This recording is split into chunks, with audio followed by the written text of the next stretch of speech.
Welcome to Somerville Neighborhood News. Today is February 25th. I'm Tressa Sloan. And I'm Dan Richards. Somerville Neighborhood News is a community service production of SCATV, put together by staff, interns, and your neighbors. We bring you the news every 2 weeks right here on Channel 3 and also on our website, scatvsomerville.org/SNN.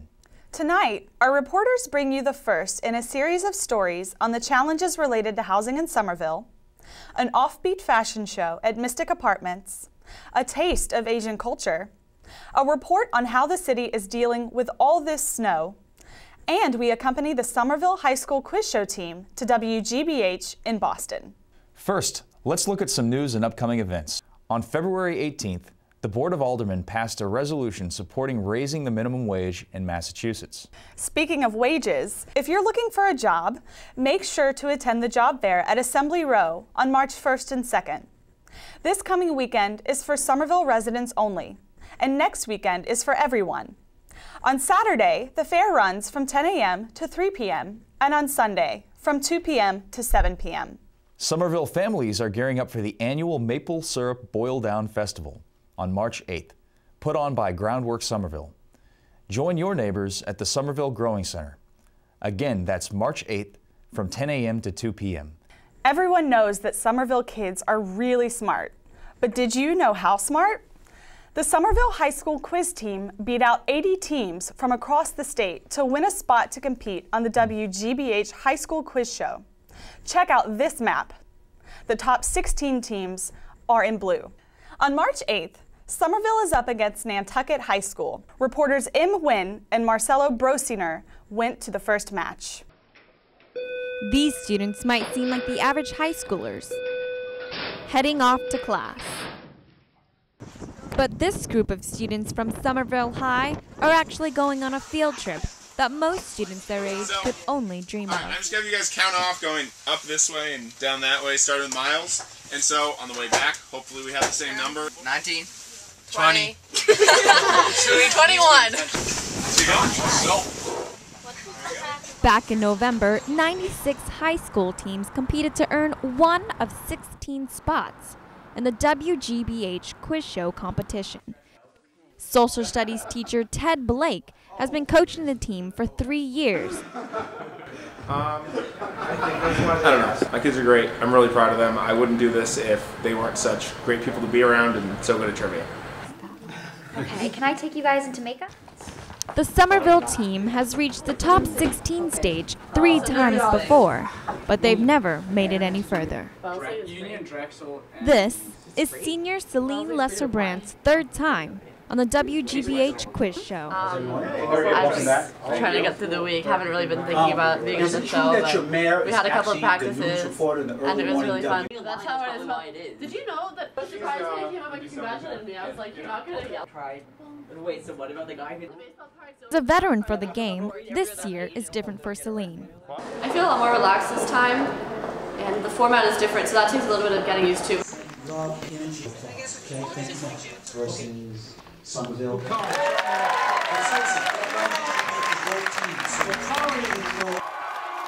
Coming up, Season 5 of High School Quiz Show, it's Nantucket High School taking on Somerville High School. That's next on High School Quiz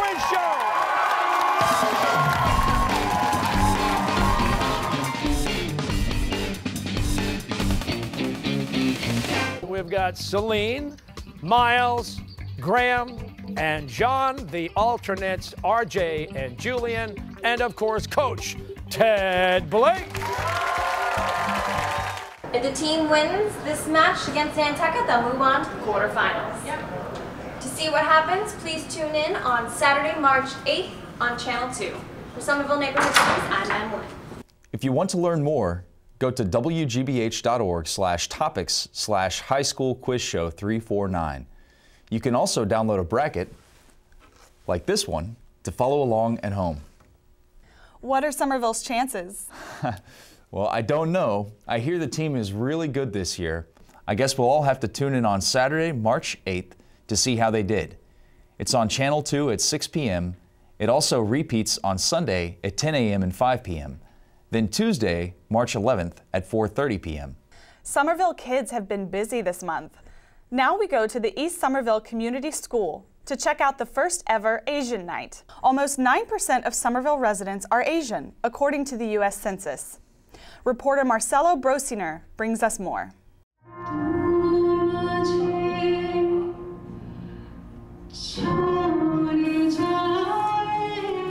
This is Somerville's first Asian Night, and so what happens is that from 6 to 7 we have Asian food.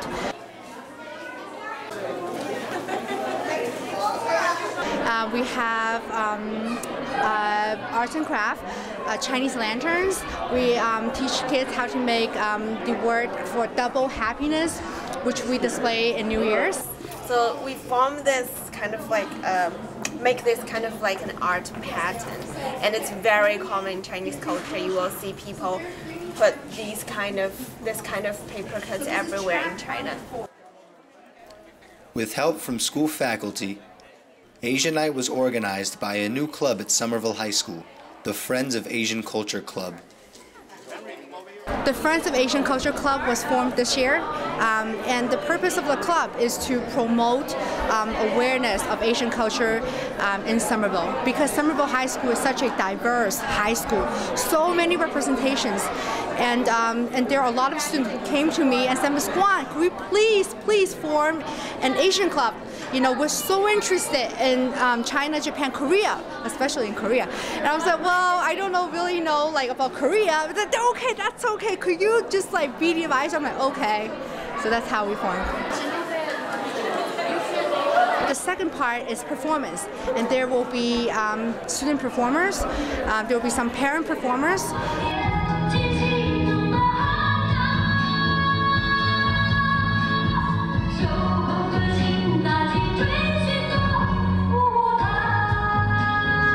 So we try to feature different parts of Asia, not just China.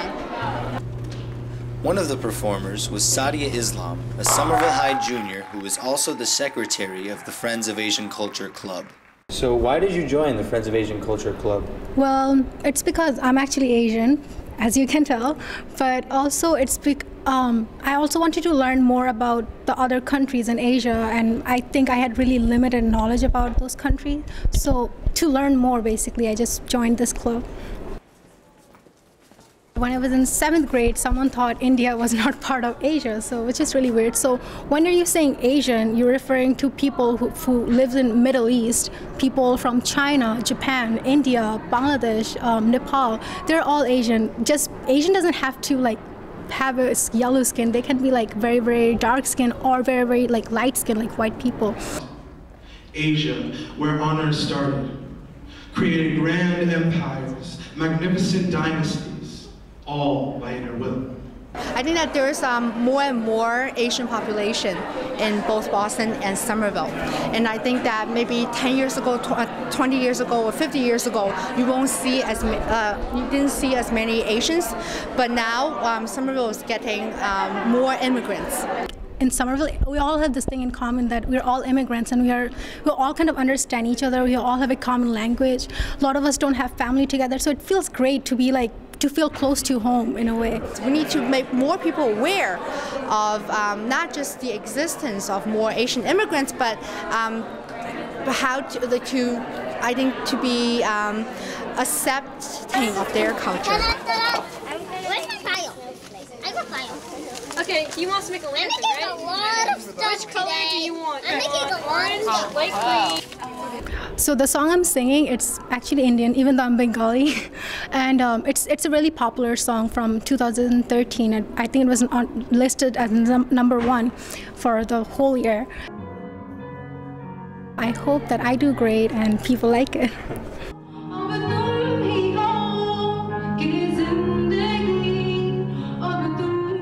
Despite freezing weather, students and families were able to make it over to the East Somerville Community School for the first annual Asian Night. Organizers are hoping that this will be the first of many. Reporting for the Somerville Neighborhood News, I'm Marcelo Brosiner. Now let's hear from Dan Atkinson to find out what's going on at the Somerville Journal. Hello,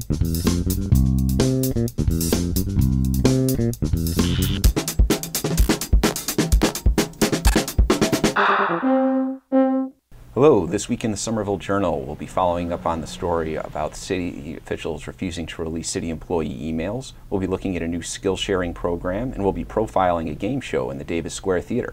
You can read all of that and more at wickedlocal.com/Somerville in the Somerville Journal on Thursday, and you can follow us online at @VilleJournal on Twitter.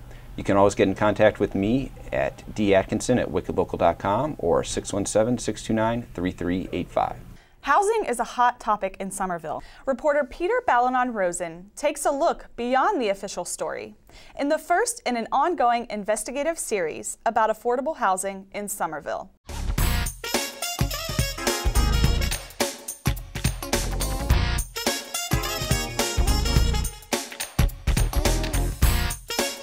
Somerville is in crisis. The homes and apartments here are becoming too expensive for the people who live here. I'm here at Clarendon Hill Apartments in the first in a series of stories focusing on the housing issue.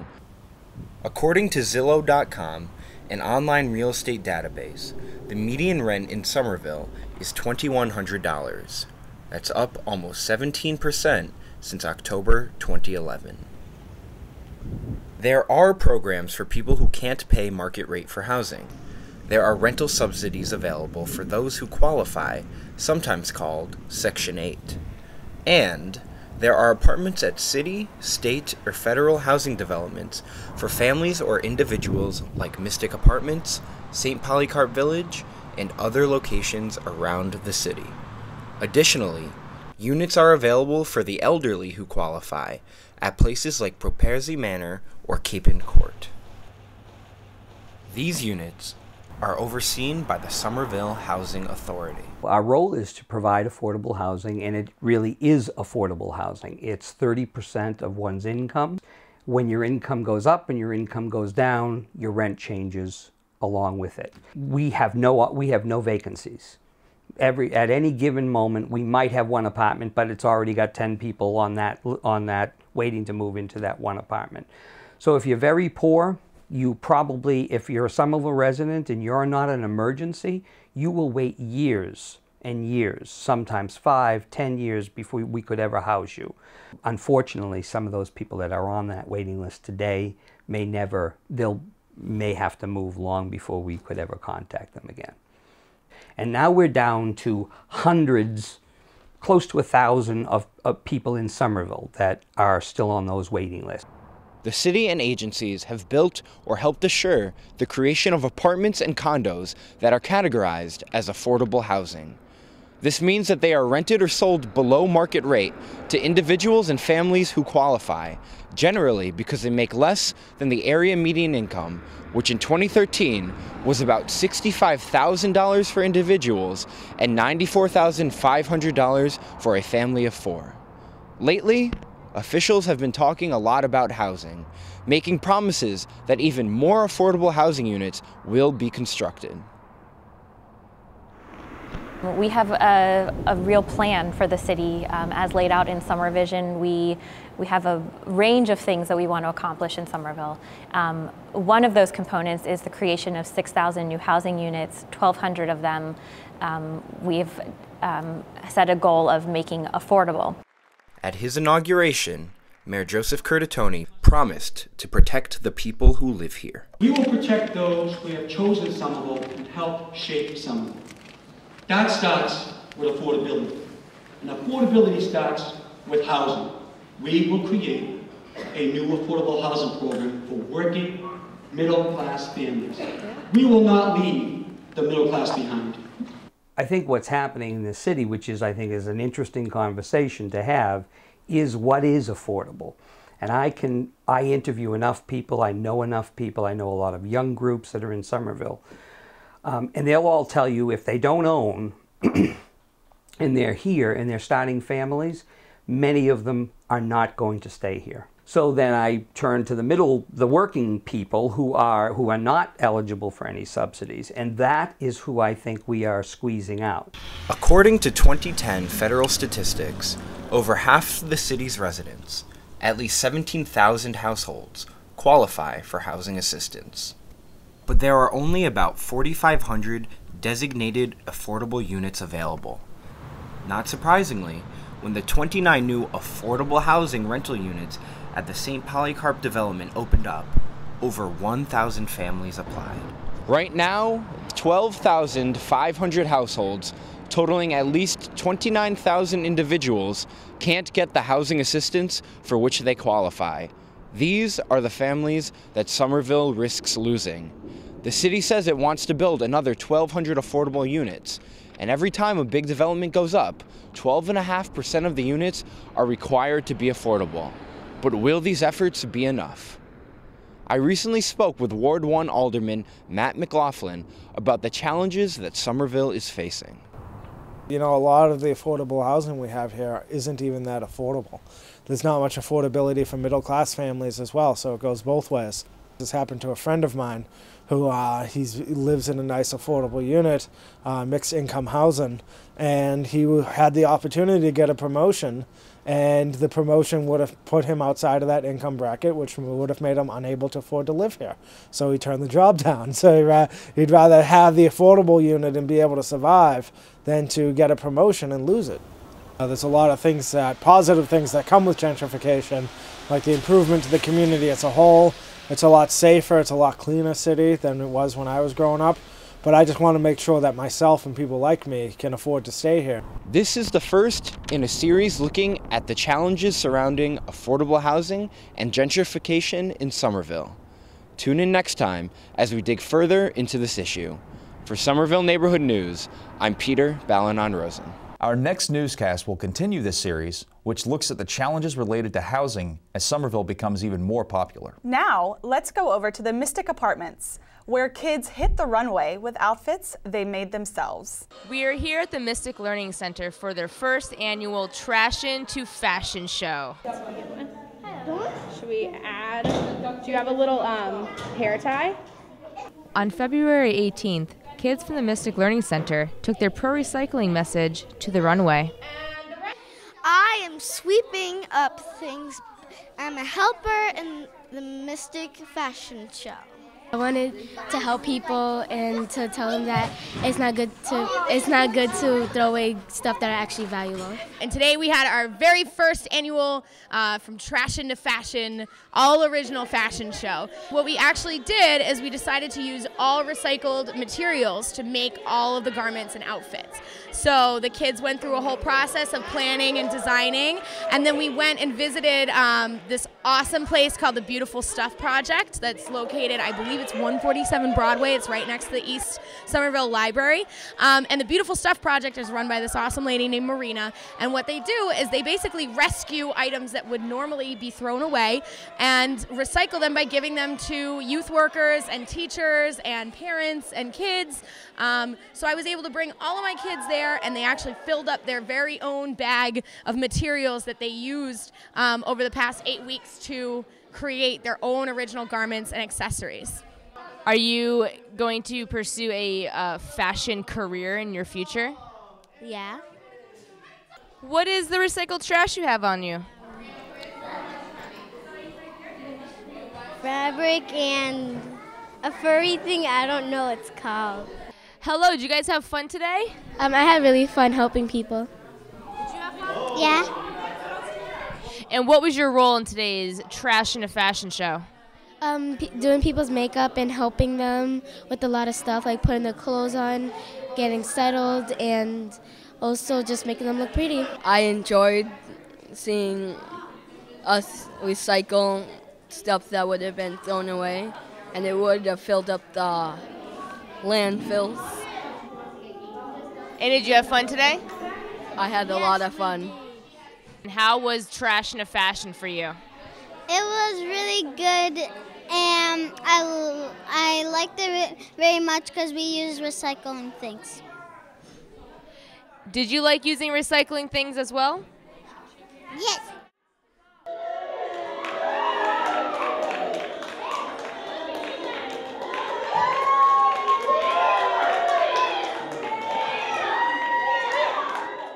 That was great. Hey, Tressa, Have you noticed it's been snowing a lot here lately? Haha, yes, and just like everyone else, I've just about had enough. Well, you're not the only one. City Hall is also hoping that we're done with all this white stuff, too. Somerville Neighborhood News Director Jane Regan takes a look at how the city is handling and paying for all this snow. It's been snowing in Somerville. In fact, as of February 24th, total snowfall for the greater Boston area had topped 56 inches. That's 45% above average already, and March hasn't even started. Last year, March Madness included an additional 20 inches of snow. The season's been very long. We haven't had a lot of heavy storms, except we've had a lot of small storms that all together add up. And the more storms you have, the more costly it becomes for the taxpayers. Just how costly? There's $650,000 budgeted for the past 3 years. The cost the past 3 years have been well over $1 million, and the cost this year will be over $1 million. Right this second, we're probably about, accurately, we're probably about $750,000 in the red right this second. And 2 storms have hit since that interview. That means Somerville has spent well over $1.3 million already. The Highway Department has 39 employees, 5 supervisors, and 61 pieces of equipment. Buildings and Grounds has another 50 employees and more machinery. Their salaries are all covered by the regular budget. But I think everybody forgets that we have 36-hour snowstorms, we have 24-hour snowstorms. We have a lot of Saturday and Sunday minor events this year. Sunday events are much more expensive. The last snow event we had, the internal Department of Public Works salaries were in the vicinity of $60,000. We also have to bring in private contractors on the biggest storms. The city also uses a lot of salt. As of mid-February, it had 1,400 tons valued at $57,000. Because of the salt shortage that's in effect right this second, they're bringing in salt from Maine, they're bringing in salt from the western part of the United States. So there is a severe salt shortage. As you know, New York's probably out of it, and Massachusetts is close behind. From 1981 to 2010, the average annual snowfall for the greater Boston area was 45.4 inches. But last year, 63.4 inches fell, and this year looks like it might be even more. The city's done a good job of keeping the streets clean so far this winter, but that service doesn't come for free. It's cost over $1 million already, and we're only in the middle of February. What will the rest of winter bring? We'll be watching. Reporting for Somerville Neighborhood News, I'm Jane Regan. Climate scientists aren't surprised by this weather. Many say we are going to have more and more of it because of global warming. To learn more about that, we invited Marla Markham from the Better Future Project into our studio.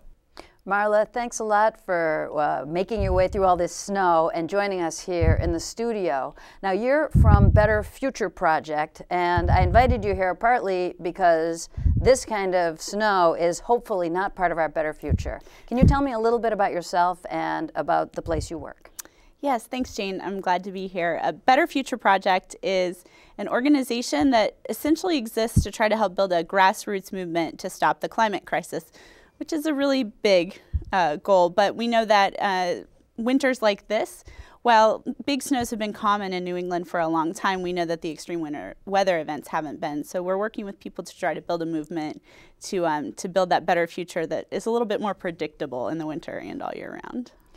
And I know that you're connected somehow with 350.org, which is an organization that is doing a lot of work on climate change. That's right. 350.org is an international organization, and they do most of their work sort of from a distance and by leading and encouraging people to get involved. And we're one of the organizations that is really doing a lot of work on the ground. 350 Massachusetts is the volunteer network of Better Future Project. Okay, great. So now let's talk about snow. I've been looking at the amount of snowfall snowfall here in Somerville and in Massachusetts, and it's been quite high this year already. Last year was also high. Then I thought, like, you know, as you said, well, we always have big snowfalls, but I looked around, I did some reading, and I also have been listening to the news, and a lot of people are associating climate change and global warming with the snowfall. Can you clarify that or talk about that a little bit? Yeah, so it can be a little confusing, especially when you think of the words global warming, but we're talking about an average global temperature rise, which means that the air on average is warmer, and warmer air holds more moisture. And so more moisture in a snow event means we're going to get a lot more snow. And so we know that you can't point to any one weather event and say that one was caused by climate change or that one was caused by climate change. But we know that the models predict that, that extreme weather events will happen with climate change and that they'll happen more often. Speaking of climate change and extreme weather, I also have been following what's happening in England, where I have a lot of friends, and they're associating the massive flooding and huge amounts of rain with the melting of the ice cap. What's that about? Yeah, that's right. So both the melting of the glaciers in Greenland, but also the sea ice cap in the Arctic means that if there's open water, then more evaporation can happen, and so then the clouds are going to have more moisture in them again, and they're going to dump it all somewhere. And it sounds like maybe they're dumping it. It's getting dumped in Britain. Yeah, and here I think in the form of snow, and a few other places down south. So climate change, global warming, these are all such gigantic terms, and they seem so monolithic. And we're here in Somerville and other communities that watch Somerville Neighborhood News. What can folks here do in addition to buying the special light bulbs that, you know, have the coils and use less energy? How can people make a difference? I mean, we're all busy, we work hard. What do you wish that your neighbors and your friends would be doing? So I know that sometimes when we think about climate change, you look at the problem and it seems so huge that no one person imagines how they could possibly do anything about it. And what we're really encouraging people to do is to think about the fact that we need a social movement on the scale of, say, the civil rights movement. To bring people together to push for real system level change so that we can change the way we produce and use energy in our communities. And so no one individual has to feel like, oh, I have to figure out a way to get myself totally off fossil fuels. We need to shift the systems. Here in Somerville, we actually have some active organizations. That's right. So Somerville Climate Action, which you can find at somervilleclimateaction.org, is really active here locally and in pushing for municipal changes and policies. And they also then get involved with the broader networks like 350 Massachusetts. It's a really great group of folks. If people want to know more, you already gave the address for the Somerville organization. If they want to know more about your organization and the initiatives that you're working on, where should they go on the internet? So betterfutureproject.org, but then for the specific ways individuals can plug in, it's sometimes best to go to 350ma.org. Anyway, thanks a lot for coming down. Thank you. That wraps up this newscast. Thanks for joining us. We'll be back on March 11th. But don't forget to watch High School Quiz Show on March 8th at 6 o'clock on Channel 2. And don't just tune in here once every 2 weeks. Check us out on Facebook and share your favorite segment. Or send a tweet. We welcome you to get involved with Somerville Neighborhood News. What's happening on your block? Who's your neighborhood hero? What issues aren't being covered? Become a reporter or just send in your ideas. Call the SCATV studio 617-628-8826 or write an email to news@scatvsomerville.org. Thanks for joining us.